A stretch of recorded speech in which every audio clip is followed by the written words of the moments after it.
Malam, Vin. Malam Haris. Vin, gue mau nanya nih mengenai pembahasan materi PPKN oleh Bu Fatimah, yang materinya tuh tentang mewaspadai ancaman terhadap kedudukan Negara Kesatuan Republik Indonesia. Apakah lo paham dengan materi yang diberikan? Kalau boleh jujur sih, gue sendiri belum paham ya untuk materi yang tadi pagi Bu Fatimah jelasin. Lu ada saran nggak buat biar gue makin paham gitu buat materi ini? Nah, berhubung lo belum paham nih dengan materinya, coba deh lo buka YouTube di searching yang materinya tentang bab 5 tadi yang dipelajarin pagi lalu.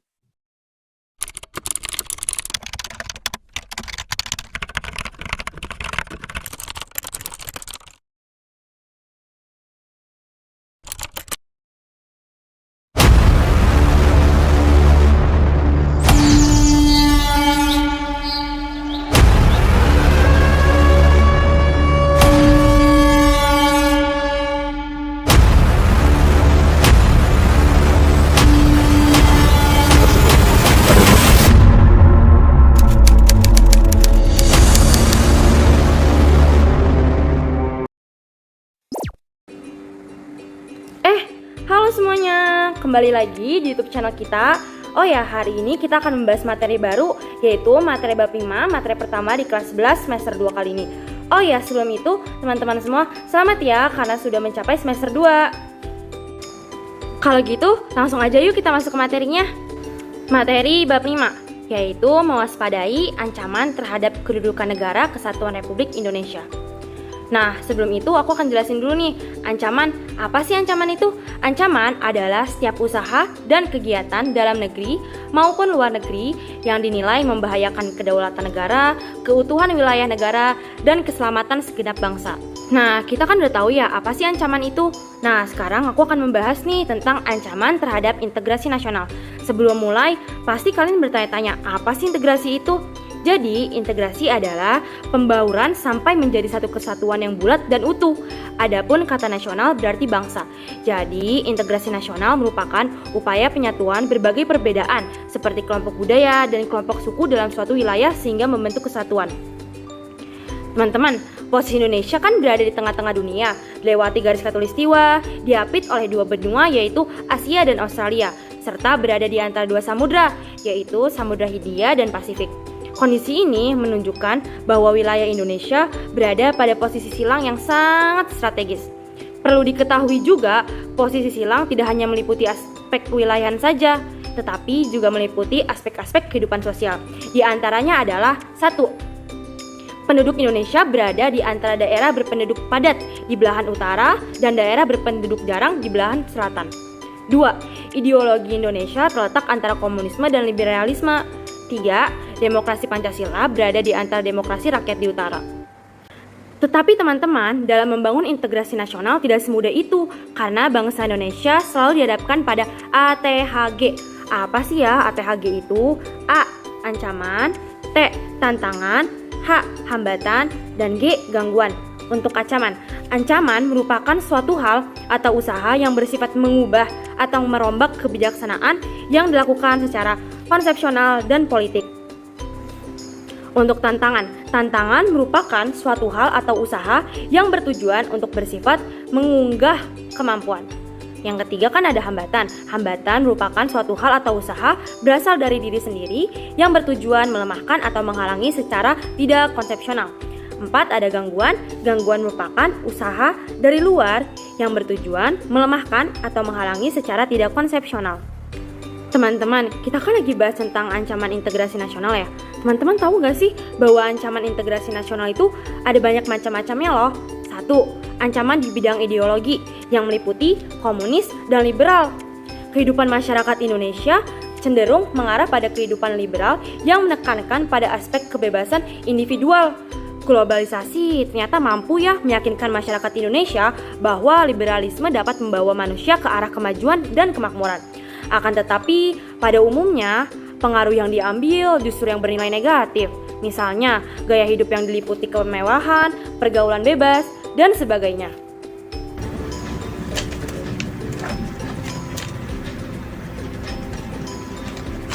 Nah, selanjutnya kita akan membahas tentang ancaman di bidang politik. Nah, kira-kira apa sih yang terlintas dari benak kalian jika mendengar kata politik? Ya betul sekali, politik ini berhubungan dengan kekuasaan, dengan pemerintahan, tata pengelolaan, serta kebijakan dan hubungan dari luar negeri. Nah, ancaman di bidang politik ini ada dari dalam maupun luar negeri. Contoh dari dalam negeri itu apa aja sih? Nah, contohnya yang pertama itu ada praktik KKN atau korupsi, kolusi, dan juga nepotisme. Kemudian juga ada separatisme atau perang saudara, dan juga ada kudeta. Nah, jika ancaman yang dari luar negeri ini contohnya itu ada terorisme. Nah, terorisme ini merupakan tindakan berupa ancaman yang dapat menimbulkan ketakutan yang secara luar biasa dan juga kerusakan secara meluas. Nah, selain itu juga ada praktik ikut campur dari luar negeri terhadap masalah internal negara Indonesia. Nah, contoh nyata dari ancaman di bidang politik ini, yang pertama itu ada pengerahan massa pada kerusuhan 3 demo Omnibus Law, dan juga yang kedua ini ada kudeta yang diselenggarakan pada 3 Juli pada tahun 1946 yang merupakan kudeta pertama di Indonesia. Nah, sekarang kita akan membahas tentang ancaman di bidang ekonomi. Nah, sebelumnya teman-teman harus mengetahui bahwa sekarang di Indonesia ancaman di bidang ekonomi ini adalah globalisasi ekonomi. Nah, globalisasi perekonomian ini mengharuskan seluruh batasan dan seluruh hambatan terhadap arus modal, barang, dan juga jasa. Nah, dampak negatif dari ancaman di bidang ekonomi ini adalah yang pastinya sistem perekonomian ini akan dikuasai oleh pihak asing. Nah, jika sistem perekonomian ini sudah dikuasai, maka kesenjangan sosial ini akan menurun tajam. Dan apa yang terjadi jika kesenjangan sosial ini akan menurun tajam? Betul sekali, yaitu pertumbuhan ekonomi tidak akan pernah stabil. Nah, jadi apa yang harus kita lakukan? Yang harus kita lakukan adalah menerapkan ekonomi kerakyatan. Apa sih ekonomi kerakyatan itu? Ekonomi kerakyatan itu adalah yang menghindari hal-hal sebagai berikut. Yang pertama, ada sistem free fight liberalism. Nah, sistem free fight liberalism ini adalah perekonomian yaitu yang hanya menguntungkan satu pihak liberal saja. Jadi selain pihak liberal itu tidak merasa diuntungkan sedikit pun. Kemudian yang kedua ada sistem etatisme. Etatisme ini adalah negara beserta aparaturnya ini bersifat dominan sehingga mematikan potensi dan daya kreasi unit-unit ekonomi di luar sektor negara. Nah, selanjutnya yang keempat ada ancaman di bidang sosial budaya. Nah, ancaman di bidang sosial budaya ini meliputi sikap atau perilaku masyarakat negara itu sendiri yang mempengaruhi naik atau turunnya suatu kualitas negara tersebut, yang biasanya dipengaruhi oleh adanya pengaruh globalisasi. Nah, contoh dari ancaman di bidang sosial budaya ini, yang pertama itu ada konsumerisme. Konsumerisme ini merupakan pandangan atau gaya hidup yang memperlihatkan bahwa barang mewah ini menjadi tolak ukur suatu kebahagiaan. Dan kemudian yang kedua ini ada hedonisme.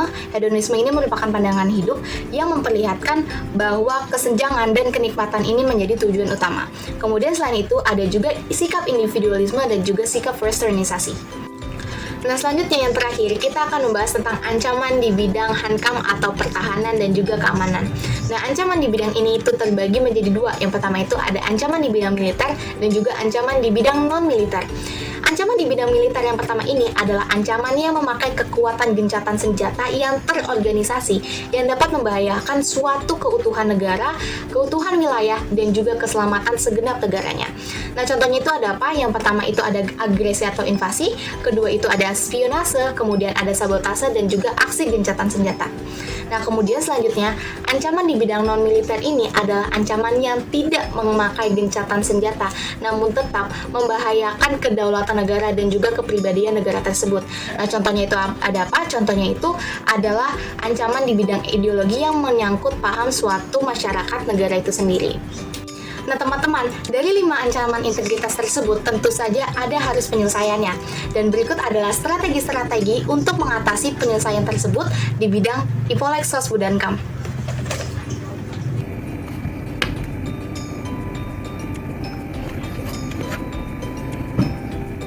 Pada saat ini, ekonomi suatu negara tidak dapat berdiri sendiri.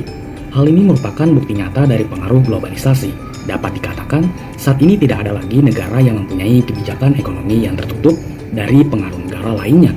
Sebelum lanjut ke pembahasan, saya mau ngasih detail mengenai globalisasi perekonomian. Jadi, globalisasi perekonomian merupakan suatu proses kegiatan ekonomi dan perdagangan ketika negara-negara di seluruh dunia menjadi satu kesatuan pasar yang semakin terintegrasi dengan tanpa rintangan batas teritorial negara. Mudah dipahami bukan?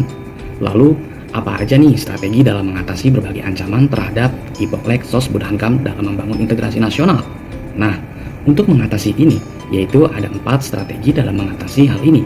Yang pertama, ialah strategi mengatasi ancaman di bidang ideologi dan politik. Untuk mengatasi ancaman di bidang ideologi dan politik, Indonesia sebagai negara yang menganut paham demokrasi Pancasila harus mampu menumbuhkan pemerintahan yang kuat, mandiri, dan tahan uji, serta mampu mengelola konflik kepentingan. Pengelolaan konflik kepentingan dilakukan dengan tetap memperteguh wawasan kebangsaan yang berlandaskan Bhinneka Tunggal Ika. Yang kedua, ada strategi mengatasi ancaman di bidang ekonomi. Ancaman utama di bidang ekonomi adalah globalisasi ekonomi. Globalisasi ekonomi dapat diatasi dengan cara menerapkan sistem ekonomi kerakyatan.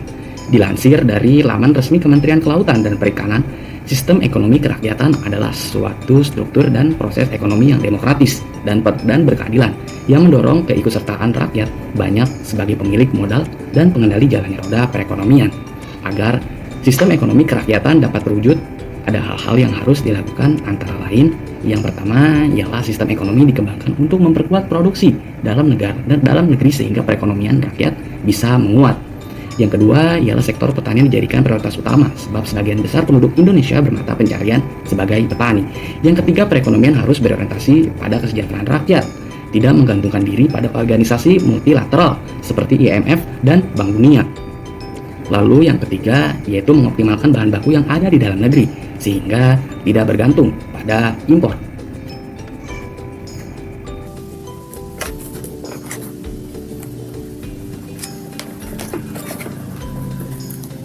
Strategi dalam mengatasi ancaman di bidang sosial budaya. Kehidupan sosial budaya di negara-negara berkembang patut memperhatikan gejala-gejala perubahannya, terutama penyebab-penyebab gejala perubahan tersebut. Banyak banget faktor yang dapat menimbulkan perubahan sosial budaya. Yang paling mengambil peranan penting ada teknologi, juga ada budaya. Nah, faktor-faktor ini juga ada yang berasal dari pengaruh luar dan ada yang berasal dari pengaruh dalam. Yang berasal dari pengaruh luar ini sangat memberikan dampak atau peluang yang besar dalam menimbulkan perubahan sosial budaya.